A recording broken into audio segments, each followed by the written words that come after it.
ഈ കടലക്കറി ഞാൻ ഉണ്ടാക്കിയ വിധം പറയാതെ കുതിർത്ത് വെച്ച കടല ഇട്ട് കൊടുക്കാം. ഒരു 3 അല്ലി വെളുത്തുള്ളി ചതച്ചത്, ഒരു കഷ്ണം ഇഞ്ചി മുറിച്ചിട്ടത്, പിന്നെ ഒരു 3 പച്ചമുളക്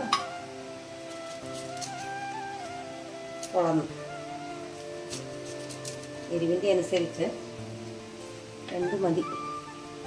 പച്ചമുളകിന് എരി കൊണ്ടെന്ന് തോന്നുന്നു, അതുകൊണ്ട് 2 എണ്ണം ഇട്ടുള്ളൂ. കുറച്ച് കറിവേപ്പില, കുറച്ച് മുളക് പൊടി, കുറച്ച് മല്ലിപ്പൊടി, കുറച്ച് മഞ്ഞൾപ്പൊടി,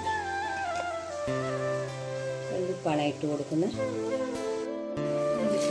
വെള്ളം ഒഴിച്ച്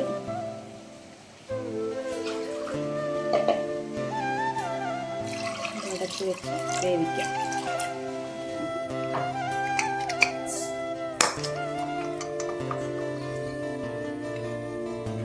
കുറച്ച് തേങ്ങയും പെരുംജീരകവും കൂടി അരച്ചത് ചേർത്ത് കൊടുക്കാം. ഇനി കറിക്ക് വേണ്ടിയിട്ട് കടുക് പൊട്ടിക്കാം.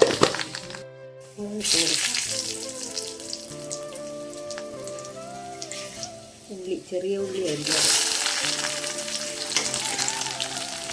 കുറച്ച് തേങ്ങാക്കൊത്ത്,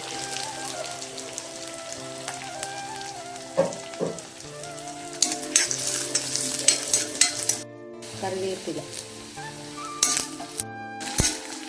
ഒരു കാര്യം ഞാൻ മറന്നുപോയി, കടല അടുപ്പത്ത് വെച്ചപ്പോഴേ അതിനകത്തോട്ട് കുറച്ച് ഉള്ളിയും കൂടി സബോളയും കൂടി അരിഞ്ഞിടേണ്ടതായിരുന്നു.